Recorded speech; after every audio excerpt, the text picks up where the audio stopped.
Bueno, pues vamos a dibujar entonces el cono truncado, el cono cortado a la mitad de su altura. Si esto continuara, pues tendríamos que esto mediría 8 y la base mide 4 de diámetro, ¿vale? Entonces, como está cortado por la mitad, podemos hacer un cálculo sencillo de proporcionalidad. Tendríamos, si aquí tenemos 4 unidades y esto realmente va a medir 8, o sea que la longitud total de la altura es 8,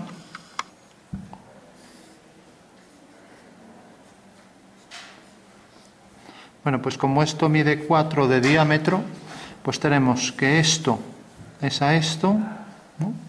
O sea, 8 es a 4, como 4 es a x, ¿no? Lógicamente, si ahí despejamos x, pues tendremos que x pasa para aquí, 4 por 4, 16, partido 8, que es 2, ¿no? Bueno, por proporcionalidad, no hace falta hacer cálculo ninguno, pero ya se entiende que si esto mide 4, pues esto va a medir 2, ¿vale? Pues esta longitud va a ser 2. Bueno, esta no es forma de acotar, lo que sí sabemos ya es esa relación de proporcionalidad que nos dice la longitud esta. Como es la mitad, si en vez de la mitad doy otro número, pues sería otra vez la misma relación de proporción, ¿no? Con los números que sustituye. Bueno, entonces lo primero, hacemos la plantilla alzado, vamos a coger ya la plantilla, así no tenemos que andar haciendo perpendiculares, ya que la plantilla nos otorga aquí la posición de los ejes. Entonces marcamos la posición de la circunferencia y marcamos también la posición de los ejes. Vamos a hacerlo mejor a bolígrafo para que se vea mejor. Tenemos la figura en planta, que es una circunferencia. A ver si escribe esto, una circunferencia, y marco la posición de el eje de revolución del cono y este eje horizontal que pasará por el centro. Entonces, lo primero que tenemos que hacer es saber que el eje lo debo poner con líneas discontinuas y la línea que pasa por, puedo coger la referencia del cartabón, la línea que pasa por el centro es una línea que deja el segmento mayor en el centro, ¿vale? Entonces hago la horizontal por aquí, marco aquí la horizontal y ya sé que entonces es el eje horizontal que pasa por el centro de esa circunferencia. Y hago lo mismo aquí, hago un eje vertical, tomo la referencia aquí de la línea del papel y paso entonces una línea que pase por ese punto.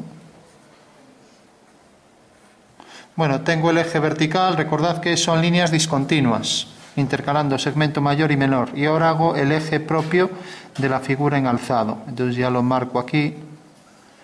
Y como lo estoy haciendo aquí a una escala distinta, porque esto es mayor, ¿no? Recordamos que la escala de esto, no sé cuánto mide esa circunferencia, pero es igual. Si esto mide A y esto mide B, pues la escala será A partido B, ¿vale? O sea, el tamaño del dibujo dividido entre el tamaño real. Bueno, tenemos ya la figura. Proyecto este punto, una línea fina o si quiero discontinua, pero que tiene que tener menos fuerza que la del dibujo, si no al final no hay quien entienda nada. La línea de tierra, una línea que marco también con más intensidad, en estilógrafo estaría rotulada con un 0,8 por ejemplo o un 0,6, y los dos segmentos que me dicen que estamos en sistema diédrico, ¿vale? Un segmento y el otro. Mejor que estén simétricos respecto al eje central. Bueno, o sea que será obligado también poner estos dos segmentos menores, ¿vale? Cosa que no he visto por ahí, ¿no? Bueno, por último sabemos que la altura de la figura es 2 veces el diámetro. Bueno, pues cojo el diámetro y lo duplico, ¿no? Pues cojo la medida del diámetro desde este vértice desde este extremo del cuadrante hasta aquí, marco aquí el punto y tengo esta longitud y la longitud doble aquí. Vale. Con lo cual ya sé que el cono vendría, y digo vendría porque está truncado, por aquí. O sea que este es el contorno que definen estas dos generatrices, ¿no? Recordamos que en un cono las generatrices son las líneas que cortan aquí al eje en el vértice y que por medio de la revolución respecto a este eje, de manera que son coplanarias, genera la superficie cónica, ¿vale? Entonces tenemos ahí ya el cono de revolución, cuya base es una circunferencia y que está truncado a la mitad de la altura, ¿no? Algo como esto, ¿vale? Bueno, entonces sabemos cómo es, sabemos que por aquí pasa el punto central, entonces ya podemos hacer ahí una línea horizontal, ¿vale? Trazo la línea horizontal y vemos que corta la generatriz en este punto. Entonces ya puedo trazar aquí la circunferencia que tiene este tamaño, ¿vale? Marco esta generatriz y marco esta generatriz. Bueno, si quiero puedo hacer esto discontinuo y acotar la longitud total, o si quiero prescindo de esto y marco aquí pues los diámetros sin más, ¿no? O puedo marcar aquí el ángulo que forma esto, ¿no? Por ejemplo, esta línea respecto a esta, ¿no? Vamos a ver distintos casos. En principio lo primero que nos interesa es que esto, pues esto es la mitad y tiene este diámetro. Entonces cogeré con el compás el radio y hago esta circunferencia, ¿vale? Una circunferencia que viene desde este punto hasta este punto.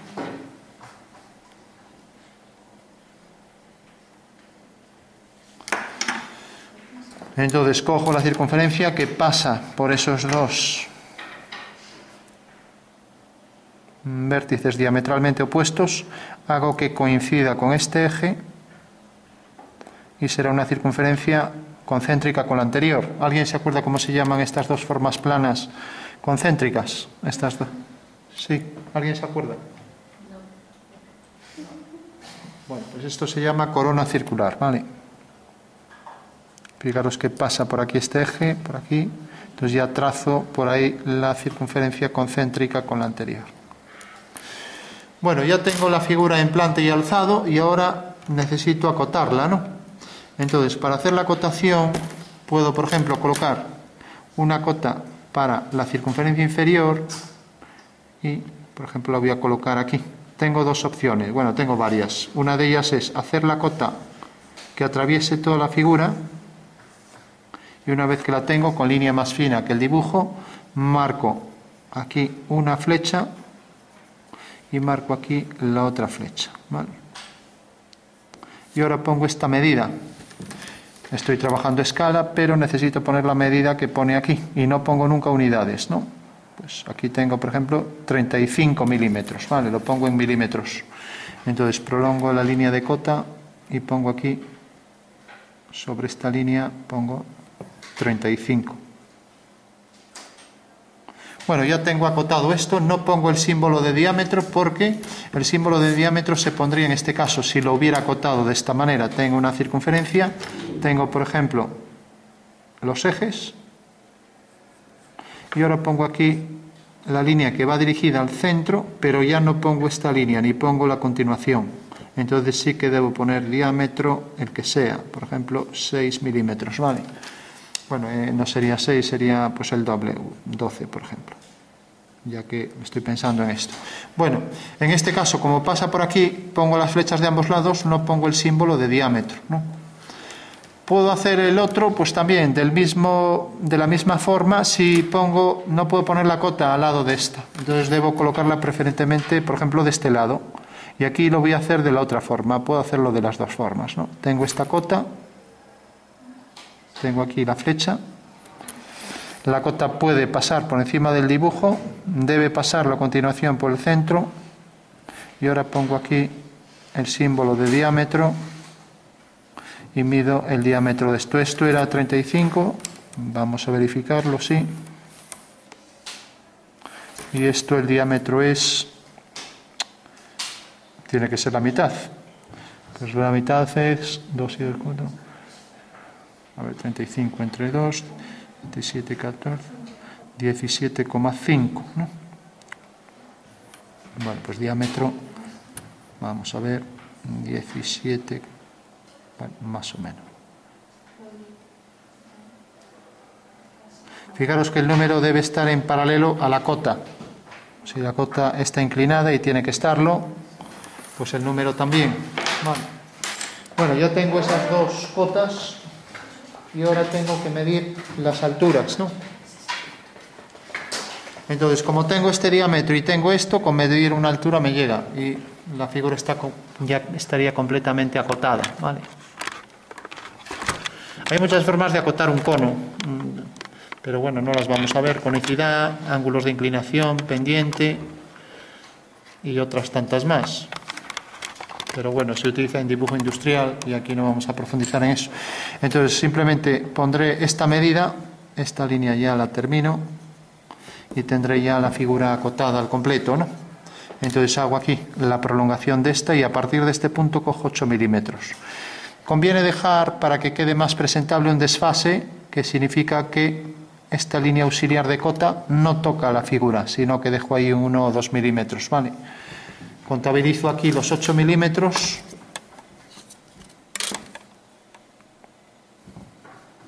Entonces pongo la cota a 8 milímetros aquí. Vale.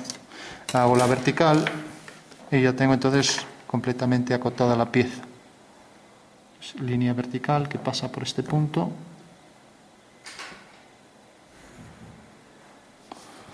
Línea auxiliar de cota que excede 2 milímetros la línea de cota. Y aquí ya coincide con la línea de tierra, por eso convendría separar la figura y ponerla a cierta altura, ¿no? Y flechas de cota a 15 grados de abertura. Por último decíamos que esto era el doble de esto y esto era 35, o sea que esto era 70 y esto tiene la misma medida, o sea que tiene la medida de 35 milímetros. ¿Vale? Recordad que las cotas en vertical se colocan así para leer de esta forma, ¿vale? Bueno, ya tenemos la figura con sus cotas, ¿no? Podría haber acotado el alzado, por ejemplo, así. Esto es continuo, esto ponerlo discontinuo y acotar aquí esta medida total. ¿Vale? Sería una forma de acotarlo. En mi caso me quedaría aquí 70, ¿no? Vale.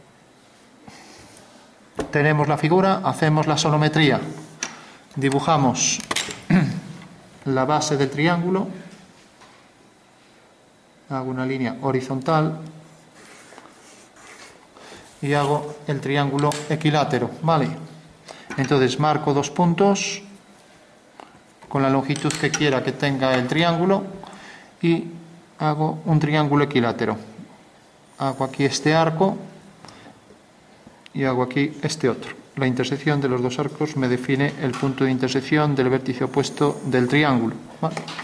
Por ese punto bajo una vertical, pues voy a aprovechar el papel, esta esquina, habría que desplazar reglas, pero el trípode me supone un problema para eso. Entonces, bueno, trazo aquí la vertical y tengo ya el eje Z, ¿vale? Trazo los otros lados del triángulo y tendré ya completo el triángulo. ¿Alguien sabe cómo se llama este triángulo? Es un triángulo equilátero y en la sonometría se le llamaba triángulo fundamental, ¿vale? Bueno, ya tengo entonces el triángulo. Ahora hago la perpendicular a esta línea desde este punto y tendré el eje axonométrico, ¿vale? Entonces hago con la escuadra y cartabón, o con la escuadra o con cartabón y otra regla, cojo la referencia de esta línea, desplazo el cartabón y ya tengo aquí la línea perpendicular por el punto medio, ¿vale? Aquí me choca el trípode, no puedo seguir. Bueno, tenía ya hecha aquí la bisectriz, de este lado ya no la necesitamos, con abatir 2 lados será suficiente. Bueno, por último, una vez que tengo este eje y lo prolongo, tomo centro en los puntos de intersección con los lados y trazo entonces las dos semicircunferencias que pasan por este diámetro, el lado del... Puedo abatir en una dirección o en la otra, o sea, puedo abatir esta cara y desplazarla, o si quiero puedo abatirlo, como es muy sencillo, pues lo voy a hacer abatir hacia este lado, que es más rápido, ¿vale? Aquí me queda un poco desplazada, pero bueno, problema de precisión. Ahora mejor. Y aquí lo mismo, cojo el punto central, cojo este punto y a ver si ahí engancha. Vale. Bueno, he hecho 2 semicircunferencias sobre los lados, con lo cual ya tengo abatidas las 2 caras de la pirámide. Vale. Ya digo, con abatir 2 son suficientes. Ahí tengo una cara y aquí tengo la otra.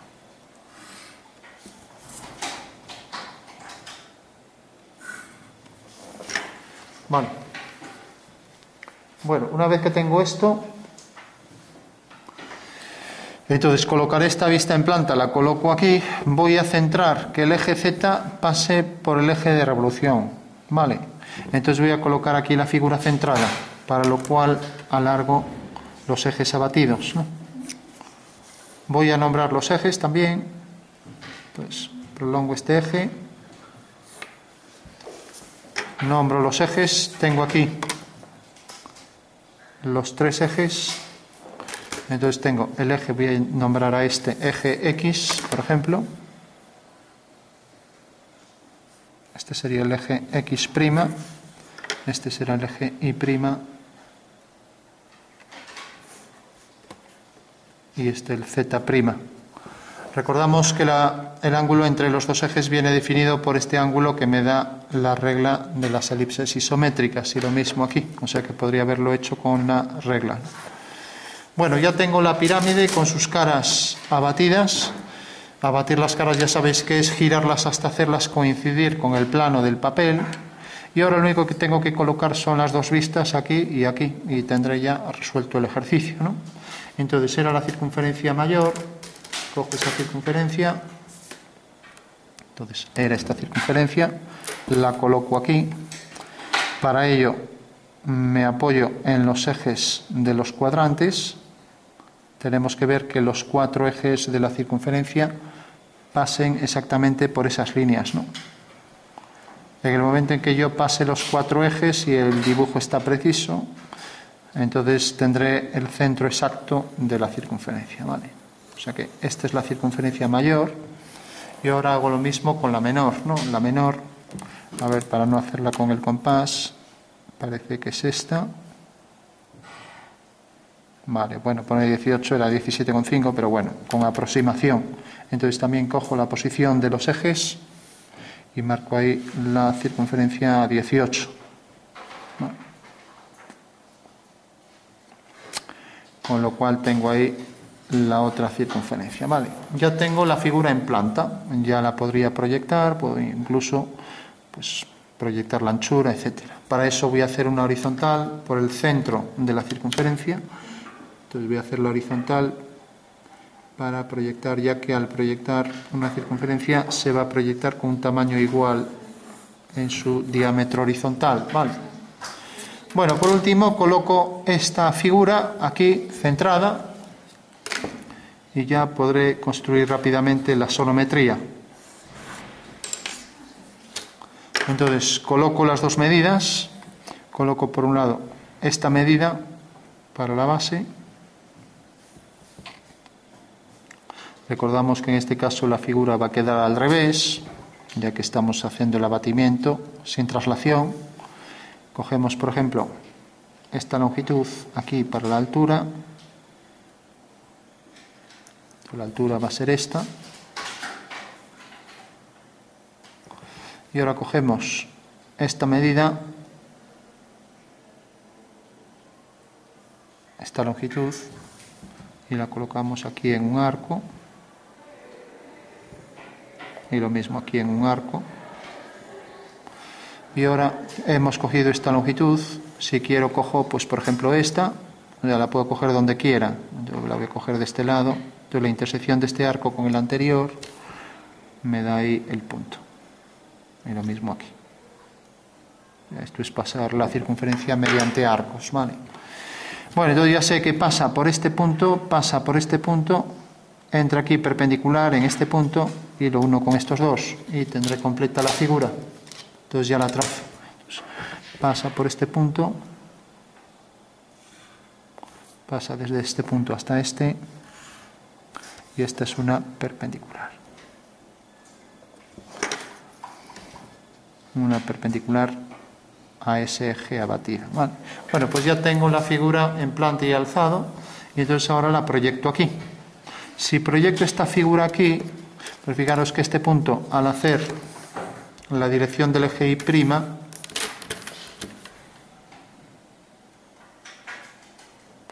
desplazo esto, este punto cae aquí, ¿vale? En ese punto, en el eje, ¿vale? Si proyecto esto también siguiendo la dirección de Y' y proyecto este otro segmento, pues tengo que las tres líneas paralelas al eje Y siguen esta dirección, ¿no? Y ahora, como esta línea, si la prolongo, corta aquí, hago una paralela por esta línea, a ver, por esta línea trazo la paralela, a ver, se me está moviendo el papel por el trípode, a ver, trazo una paralela a esta línea. Entonces vemos que la línea esta viene por aquí y corta aquí, ¿vale?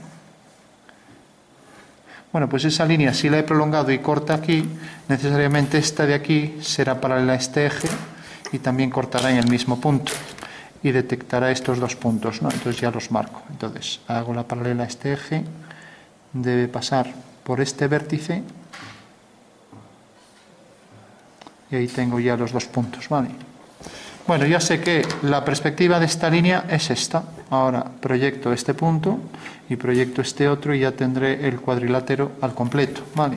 Con lo cual tendré esa sección del cono. Sería un alzado, pero coincide con la sección en la sonometría, ¿no? Entonces desplazo este punto y cae aquí. Y desplazo el punto superior, este, y cae aquí. Caerán los dos a igual distancia. Fijaros que ya tengo aquí en alzado, en ese alzado de ese plano XZ, ese cuadrilátero subido ahí a la perspectiva, ¿vale? Bueno, como esto está, necesariamente sale un trozo del eje, pues ahí también va a salir un trozo del eje. Y todos los puntos están alineados. El punto A con A', B con B', C con C', etc. Bueno, y ahora hago lo mismo con la circunferencia. Se trata de subirla aquí. Sé que va a pasar por este punto y por este. Incluso puedo circunscribirla a un cuadrado, ¿no? Para ser más exacto, ¿no?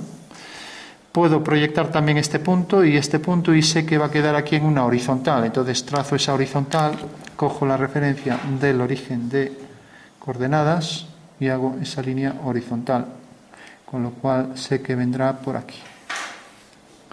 Entonces, haciendo una vertical por este punto, tengo que la anchura de la circunferencia va a ser la misma, ¿vale? O sea que va a llegar desde aquí hasta aquí. Hago la horizontal. Y hay que decir, tiene que hay simetría respecto al centro. Con lo cual ya puedo coger la elipse cuyo eje mayor es este y cuyo diámetro conjugado es este. Si tenéis plantilla de elipses, si no tendréis que hacerlo a mano, pues venís aquí. Fijaros que en esta he marcado los ejes. Me parece que coincide con esta. Y esta sería la elipse que debe pasar por este punto, por este, ¿no? Con lo cual estaría ya completa, ¿no? Vamos a trazarla. Entonces tenemos la elipse, pasa por ese punto, pasa por este, y el eje mayor de la elipse es el que acabamos de ver, ¿vale? Bueno, pues esa sería la base de la figura, ¿vale? Esta es la sección meridiana que pasa por el eje de revolución y también podríamos hacer esto. Ahora hay que hacer otra elipse cuyo diámetro conjugado es este. La anchura de esta circunferencia viene dada por este punto. Pues puedo levantar una vertical y entonces arriba trazo con precisión también la anchura de ese eje mayor. Entonces viene por aquí una vertical y viene cogiendo este punto extremo por aquí. Los puntos diametralmente opuestos me generan aquí, por aquí hago la vertical y ya tengo entonces el eje mayor de la elipse, ¿no? Que será este. Bueno, si tengo ese eje mayor, también había hecho el eje mayor aquí, pues ya tengo datos de sobra para, con la plantilla de elipses, dibujar esa circunferencia en perspectiva, que será una elipse cuyo eje mayor de la elipse será este. Vemos que aquí están marcados también los diámetros principales de la elipse. Bueno, entonces ya la puedo trazar.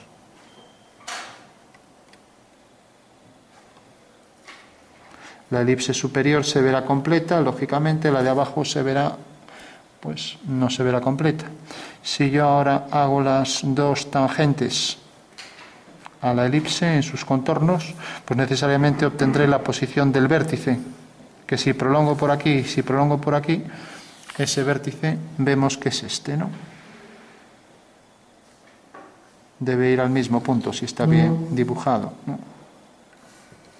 Bueno, pues necesariamente también si hago aquí las tangentes, este punto se proyecta aquí siguiendo la dirección del eje Y aquí, y por tanto las dos tangentes pasan por ese punto de intersección, ¿vale? Si está también bien dibujado. Entonces, la tangente común a esta elipse y la otra elipse y lo mismo aquí, pasando por el vértice, también tangente común a ambas elipses. Bueno, pues ya tengo el cono truncado, ¿vale? De acuerdo.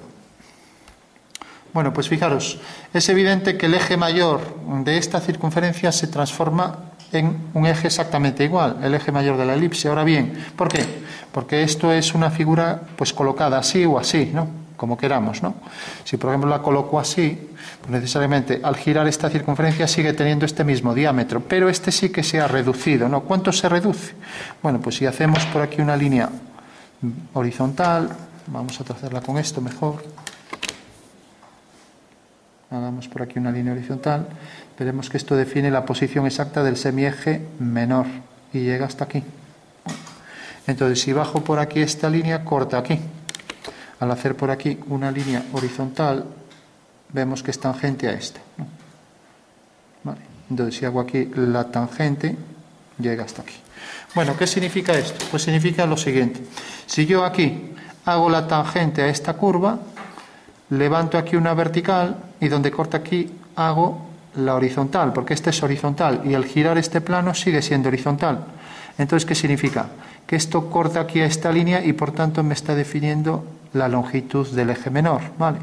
De esta manera puedo obtener siempre el tamaño de los ejes con precisión. También tengo el tamaño de los ejes conjugados, de los diámetros conjugados, que son estos dos, ¿no?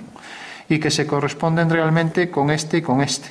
O sea que estos dos diámetros son en realidad estos dos en perspectiva, ¿vale? Bueno, si yo por ejemplo cogiera esta misma elipse, a ver si a alguien se le ocurre esto. Cojo esta elipse, la elipse que he cogido para hacer esto, y la coloco aquí así, siguiendo la dirección del eje vertical, y esta va a ser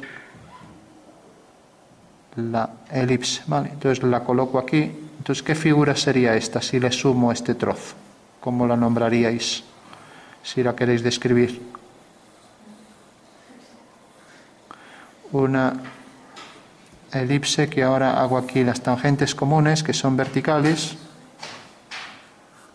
y aquí hago también las tangentes comunes a ambas elipses.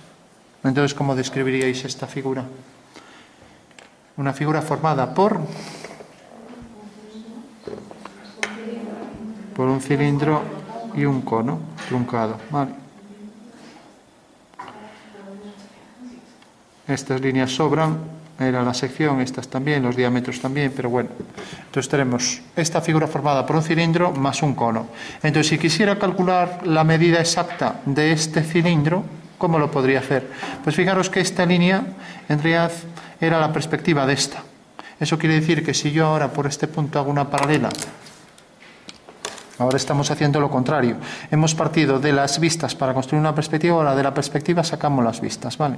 Entonces prolongo esta línea, el eje de revolución del cono, hago por este punto una línea paralela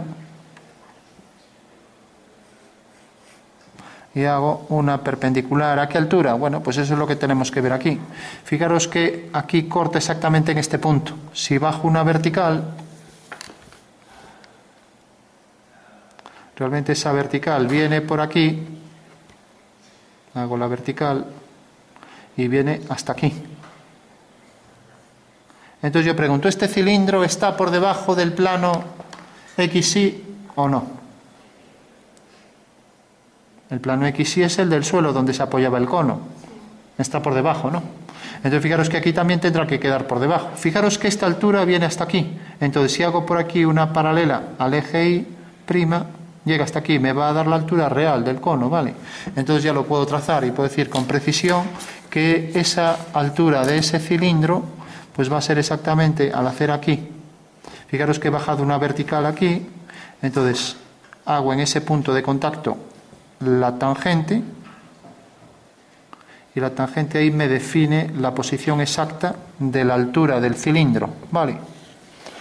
Con lo cual ya puedo trazar ahí el cilindro con toda precisión y definir su posición exacta en esta vista, ¿vale? Vamos a hacerlo hacia aquí. Entonces aprovecho el cartabón para hacer esta línea y para hacer esta otra.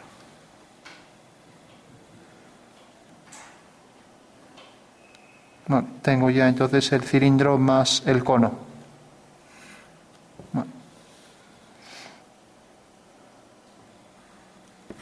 Bueno, pues esa es la figura formada por un cilindro más un cono. Y por último, pues le podéis dar algo de sombra para que se perciba tridimensional, ¿no? Aquí, lógicamente, no necesito hacer más detalles en esta vista porque la base del cono coincide con la anchura del cilindro, con lo cual no hay nada más que dibujar, ¿no? Vale. Bueno, por último, para concluir y hacer la figura un poco más interesante, vamos a poner en la base una semiesfera. Entonces la semiesfera la dibujo aquí. Si puedo coger esto, porque era el tamaño de esto, si no recuerdo mal, la semiesfera va a tener este arco, ¿no? Bueno, entonces ya dibujo aquí este fragmento. Entonces la pregunta es, si hago la semiesfera, que me queda ahí un poco pequeña, pero bueno, ¿realmente esta línea existiría? ¿Sí o no? Si tengo un cilindro y ahora cojo el cilindro en su cara superior y coloco aquí una esfera tangente del mismo diámetro, ¿esta línea existe? No. ¿Por? Porque está continuada con la esfera, ¿no? Vale, porque es tangente, ¿no? O sea, es tangente y por tanto esta línea no existe. O sea que en realidad, una vez que hago esto y considero que la esfera es la continuación de ese cilindro, como pasa aquí, esta línea deja de existir, ¿vale? Siempre y cuando sea tangente y siempre y cuando sea semiesfera, porque si no fuera semiesfera tendríamos este caso, por ejemplo, ¿no? Entonces aquí un trozo de esfera. ¿Alguien sabe cómo se llama un trozo de esfera? Sí.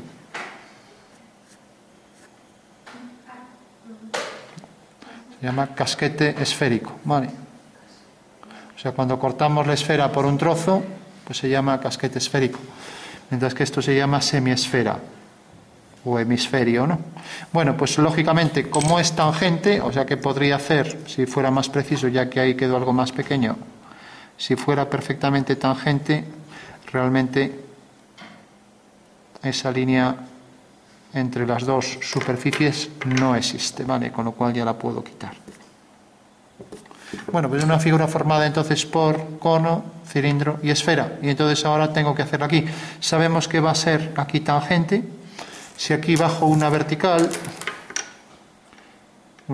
considero aquí la vertical Z, entonces a partir de este punto y este tengo aquí el diámetro conjugado de esta elipse y podría hacer también el diámetro conjugado del otro lado, haciendo aquí una paralela a el eje Y', ¿vale? Entonces hago el diámetro conjugado. Y ahora, para hacer con precisión esto, pues vengo aquí y cojo, como es una semicircunferencia, pues aquí será una semielipse, ¿no? Y fijaros que la semielipse está formada aquí desde un diámetro conjugado a todo lo demás, ¿no? Entonces cojo ahí, vamos a señalar ahí la posición de los conjugados. Entonces nos fijamos en, por ejemplo, este diámetro conjugado que me marca la elipse y viene desde este punto, y lo marco porque no se ve bien, hasta este punto.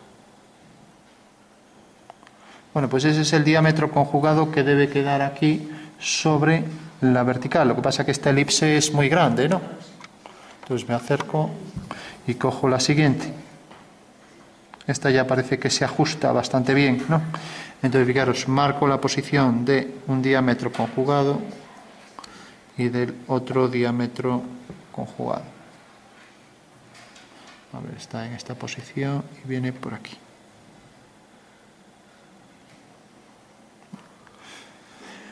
Y puedo marcar también la posición del eje vertical. Entonces vemos que la ventaja de tener las plantillas me va a facilitar la construcción muy exacta, ¿no? Entonces fijaros que está por aquí el eje vertical y los dos ejes conjugados. Entonces debo pasar la elipse por el eje vertical y debo pasar por el eje conjugado este eje. Entonces ya puedo decir que la semiesfera tiene esta sección, ¿no? Con total precisión ya puedo decir que tiene esta sección, ¿vale? Aunque queda algo pequeña la elipse, pero bueno. Vamos a hacer a desplazarlo un poco, o sea que viene por aquí. Bueno, pues fijaros que este arco está el que entra tangente por aquí, entra tangente por aquí, y esa sería la sección en verdadera forma en el plano ZX, ¿vale?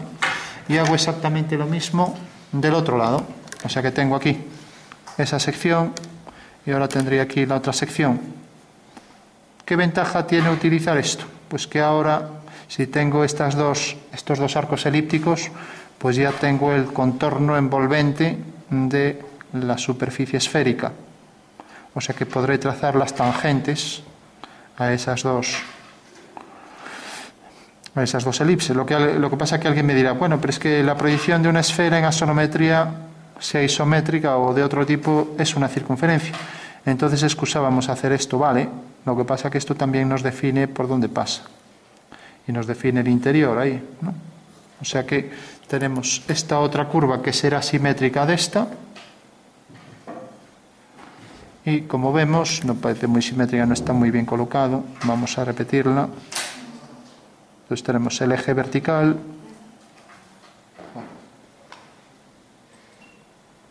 Tenemos el eje vertical, tenemos el eje conjugado, el diámetro conjugado. Son los dos diámetros conjugados. Y repito, a partir de este punto, y será una curva simétrica a la anterior. Vale. Bueno, con lo cual tengo las dos curvas.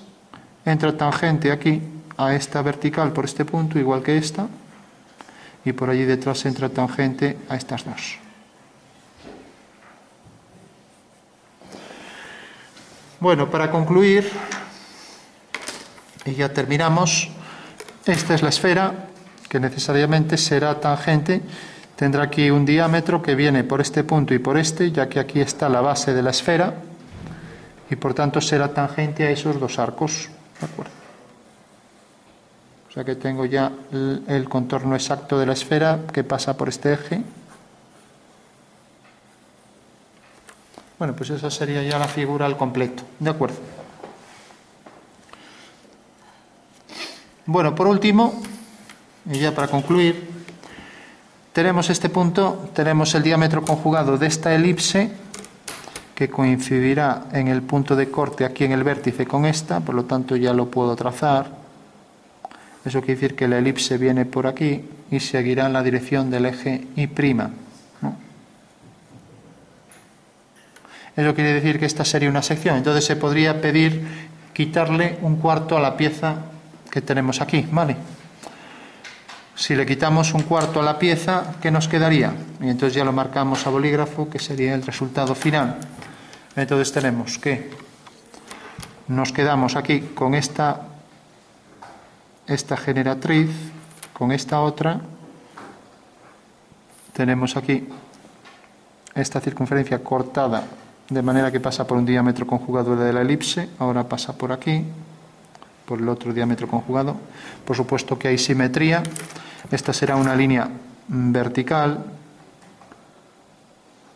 Esta será otra línea vertical. Y a partir de aquí ya tenemos el arco que sale tangente a partir de ese punto y llega hasta aquí. Y lo mismo, viene por aquí, es tangente al contorno de la esfera y ya tenemos que esa sería el corte que le hemos hecho en la pieza. Entonces nos deja ver aquí la intersección de los dos planos de corte, y todo lo demás pues lo podríamos marcar. Entonces marcamos, por ejemplo, esta línea, esta ya no existe, marcamos esta, el contorno de la esfera, y así con todo, ¿vale? Bueno, pues para que se entienda la pieza un poco más y ya terminamos, pues vamos a, bueno, no le quitamos nada, simplemente pues le damos aquí, por ejemplo, más oscuridad para esta cara. Pues venga, representando esta cara así, este corte, a ver si queda real. Entonces vamos a hacer, si queremos, con un tramado lo más exacto posible.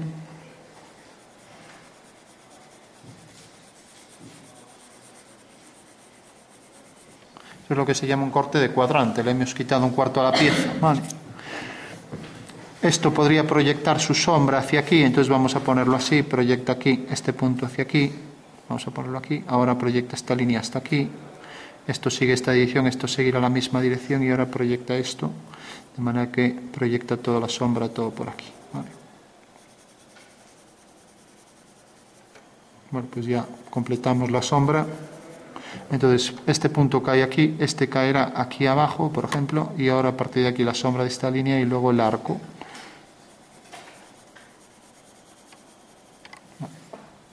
Esto sería una línea quebrada a partir de aquí.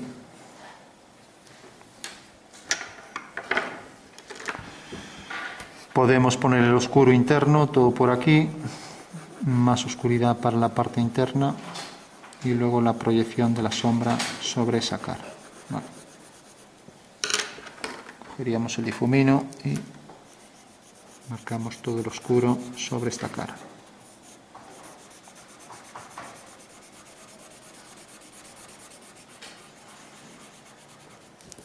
Bueno, pues esa sería la pieza, que realmente le falta un cuarto.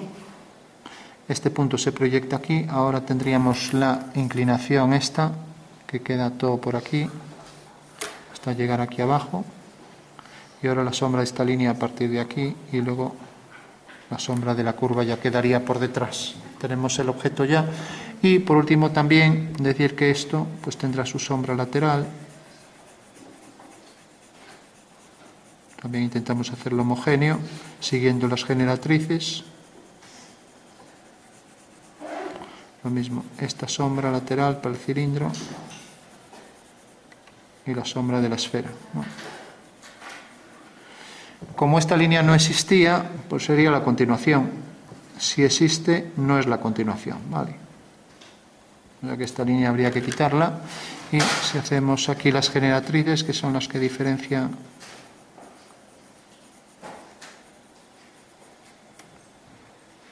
Entonces la pregunta sería, ya que estamos con esto, si yo por ejemplo tengo esta superficie, imaginaros que es un dibujo de la pata de una cama, que a veces son de revolución. Está formado por cilindros, ¿alguien sabe cómo se llama esta curva de revolución? Y esta otra es típico bueno, pues esto es una escocia. Luego esto es un toro, luego esto es un cilindro, luego esto es una trompeta de Gabriel, y podríamos seguir haciendo muchas superficies, ¿no? Entonces la pregunta sería, si de repente viene la sombra por aquí, seguirá una generatriz, aunque habría que calcular una esfera directriz para ver dónde se proyecta. Realmente la sombra que provoca esta trompeta de Gabriel, ¿quiere decir que la sombra va a venir por aquí o puede pasar por otro punto? O sea, si yo pongo la sombra hasta aquí, ¿me exige que el cilindro baje la sombra por aquí o puede bajar, por ejemplo, por aquí? Luego esto proyectará su sombra por debajo. Luego aquí tenemos la escocia, que proyectará también su sombra, que será un arco. Luego el toro. Luego la sombra del toro por debajo. Y toda la sombra lateral, ¿no? Bueno, eso sería en síntesis, ¿no? Entonces la pregunta es, ¿la sombra del cilindro empieza donde termina la sombra de esta curva? ¿Sí o no? Sí. ¿Cuántos creen que sí? O sea, si es normal que la curva esta, si tiene su sombra aquí, pues el cilindro empiece la sombra en este punto, o el cilindro puede tener la sombra, por ejemplo, por aquí. Puede tener, por ejemplo, la sombra hasta aquí, el cilindro, distinto de este punto. ¿Nadie se ha fijado nunca en las patas de una cama, en las sombras que produce? Bueno. Bueno, pues nada, efectivamente este punto y este pueden discrepar, no tienen nada que ver. Otra cosa es que fuera tangente. Si fuera tangente sí que sería obligado que este punto fuera único. Eso quiere decir que si de repente la curva ahora pasa a ser tangente así, entonces esto hace así y luego esto puede venir así y hace esto. Entonces aquí sí que hay continuidad total y no hay una ruptura de estas líneas, ¿vale? Bueno, pues es una pregunta importante porque eso se da en muchos objetos con sus sombras. Eso quiere decir que la sombra de este cono no va a coincidir con la del cilindro, ¿no? ¿Vale? O sea, la sombra del cono no tiene por qué coincidir con el punto donde el cilindro marca su sombra. En la esfera sí, porque es tangente, o sea que todo esto en sombra quedará igual. Podríamos dar un tono medio y aquí dar un lateral y ya terminamos. Y esto es lo mismo, por lo tanto, la sombra de este lado. Bueno, pues hemos hecho una figura formada por un cono, un cilindro y una semiesfera. Y después de concluir la figura, habría que quitarle las líneas sobrantes. Hemos puesto unas sombras para intuir cómo sería el objeto. Y es muy importante este detalle para ver la continuidad de las sombras en las superficies, ¿no? A la hora de calcular sombras, esto pues determina que realmente puede haber una ruptura al ser superficies que se cortan en líneas y por tanto si no son tangentes como aquí puede pasar ese detalle, ¿no?